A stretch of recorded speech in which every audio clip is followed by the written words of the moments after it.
Hello, everyone. Welcome back to the GS. And this episode will cover and catch up with the Cardinals franchise and MLB The Show 22.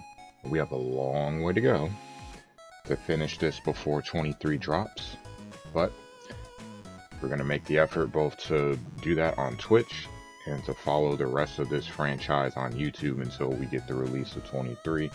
So let's look into what we've got going on. So first things first, obviously we lead the division. You can see it right there. Two-team race with Milwaukee, the only team above 500. Let's look at the standings.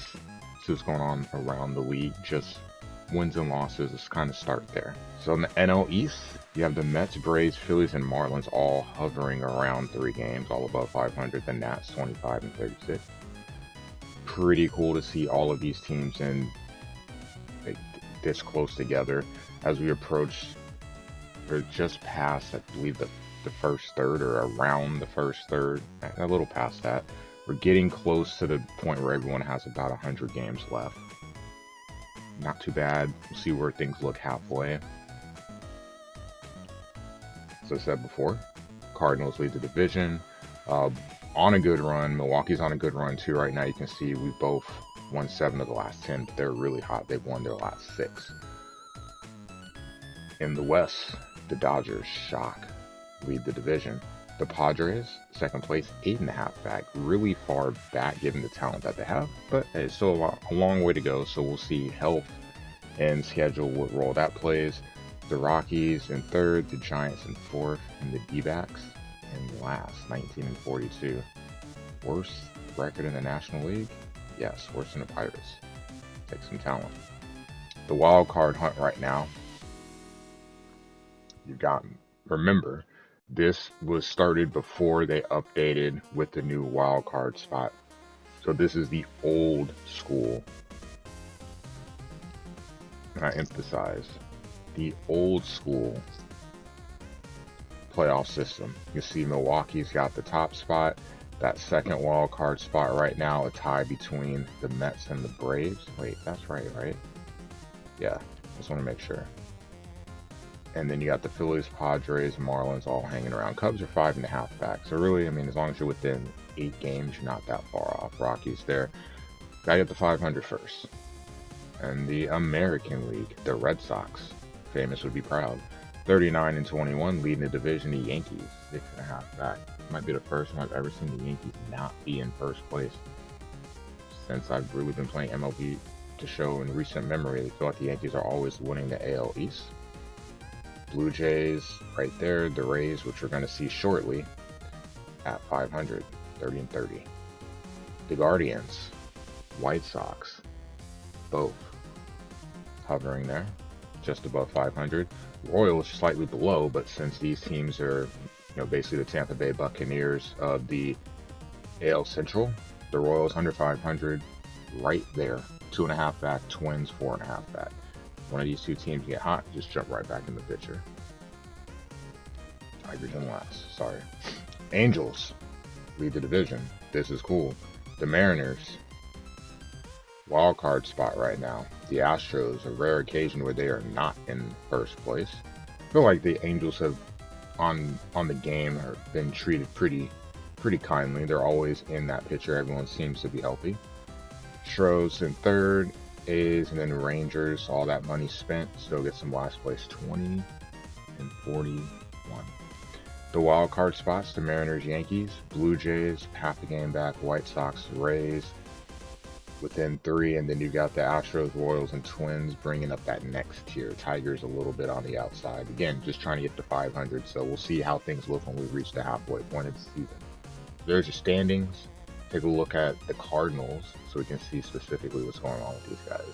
Let's start with Goldie. You would think I would probably start with Pujols first if you knew me. I understand how you feel that way. But starting with Goldie, best player on the team so far, batting .276. You can see the doubles, the home runs. Runs batted in not as high, but part of it's because of where he bats in the lineup. Not terrible at all. OBP is 357, so a little, since he's been a Cardinal, it's not bad. It's about where it's been, average-wise, at 417.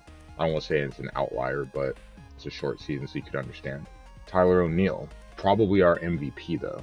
Though Goldie has performed the best consistently, Tyler O'Neill is probably the MVP. You see, he's batting 272, OBP at 324, but that's slugging 650. A league leader in the home run category, and he is up there in runs batted in as well at 52. So he helps produce the most runs.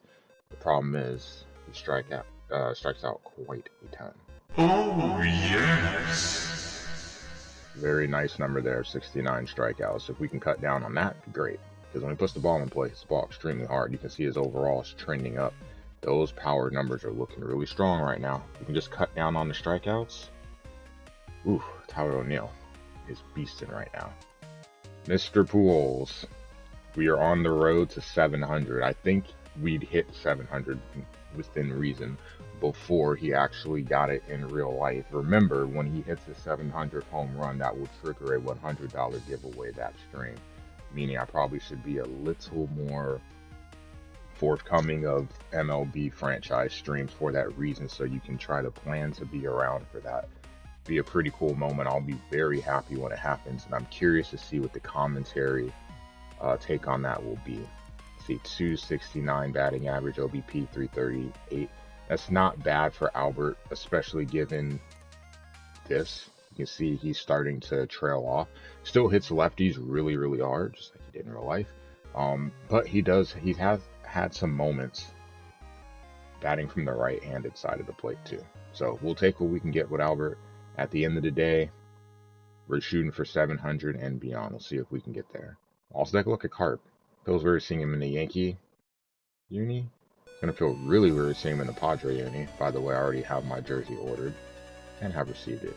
So Carp, not exactly what we've seen from him over the years. I have definitely greatly struggled with Carp this year, which is not to be, it's not a surprise.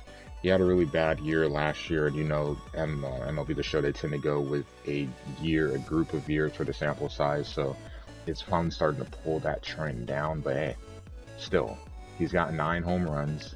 Even though he's batting 217, his OBP is 308. So we still find our ways on base. He works the count really well, and in spots, he is still able to do some damage. So we are very, very grateful for what he has given us. Not playing as well against lefties as he has in the past, I'd always leave Carp in. But now, we platoon him, play him against righties, and his bat still plays well. Just not in the heart of the order, in that next tier, and he's been doing pretty well so far. Pitching wise, you've got some good stuff here. You've got Miles Michaelis, one of the league leaders in ERA. You can see at the end there, 1.79. See, in 12 starts, doesn't have the wins that would reflect an ERA like that, but hey, in 12 starts, he's only given up 17 runs. I'll take that. 4 home runs, not a lot of strikeouts, no like the pitch to contact, but he's been very successful for us so far. Whip sub 1.84, not bad. You can see those quality starts. 2 shutouts, 2 complete game shutouts. Dude has been very, very, very effective. By far our best pitcher. Like to see it, and if it continues to trend this way, we of course would like to see more runs when he pitches. But we're 2 months in, because we're in June, so we'll take a look at what we have going on, kind of like big picture stuff. You've got Trout, shot player of the month. Look at that, 363 over the month of April, 9 home runs, 36 runs batted in. Bobby Witt Jr.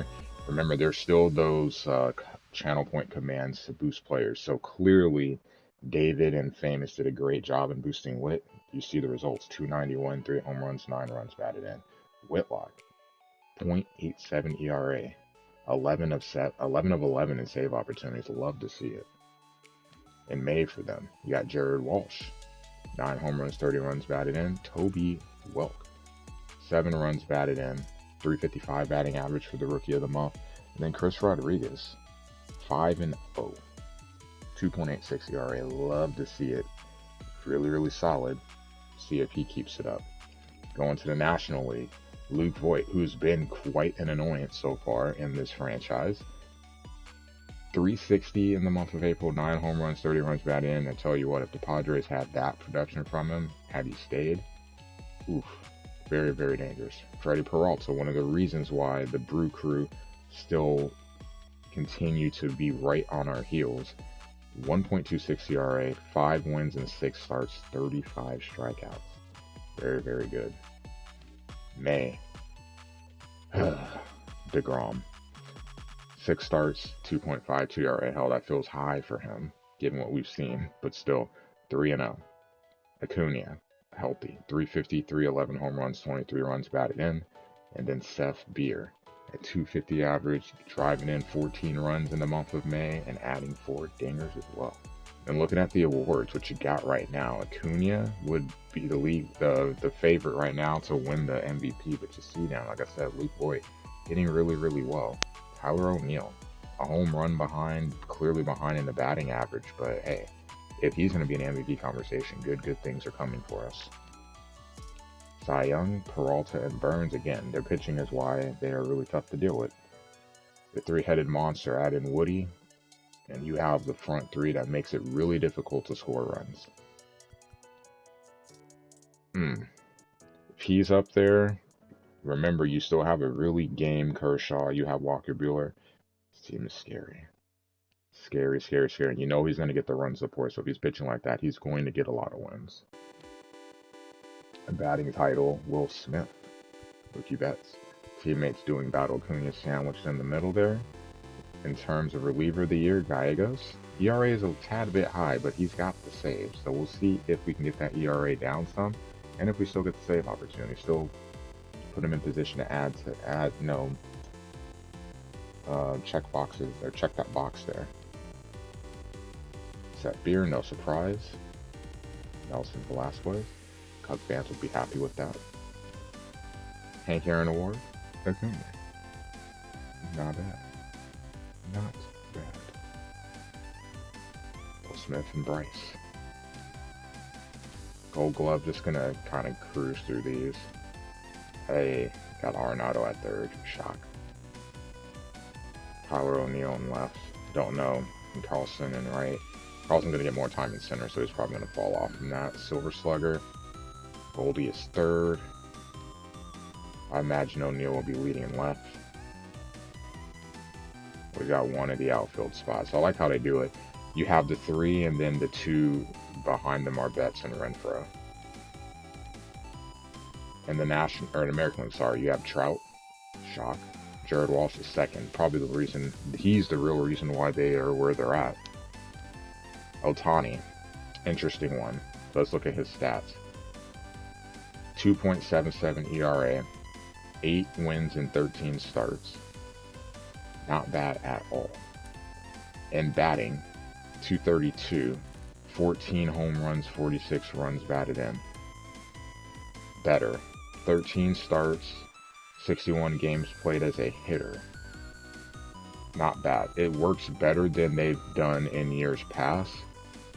But still a little wonky. But it's okay. It's an improvement. Well, it's an improvement. I'll say that. Definitely an improvement. So nice to see Ohtani get some stats there as a batter. Trevor Story. Won't see a lot of him next year, IRL. Or this year, IRL. But producing on the game. Trout second at 348.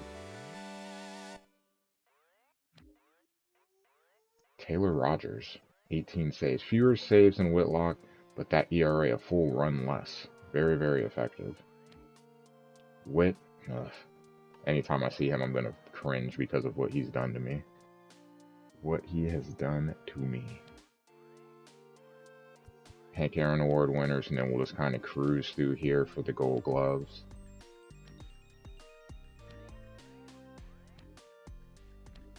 Gallo. Mullins, see Trout down there. And then DH. Rosarena.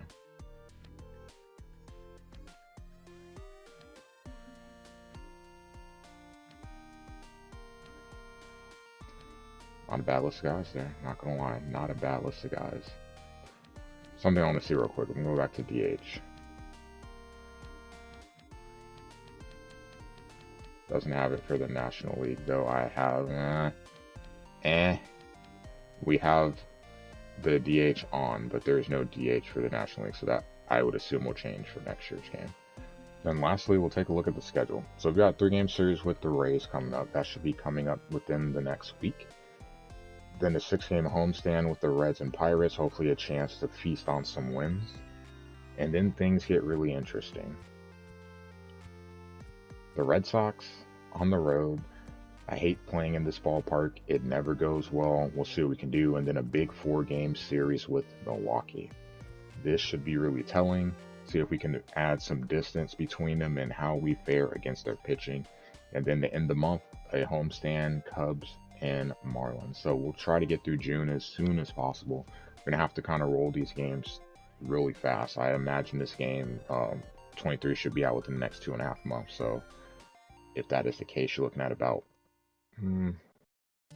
70, 75 days. 102 games to play. A long way to go. We're committed. We're going to get it done. That said, thanks for watching. Going forward, you'll see highlights as we did last year.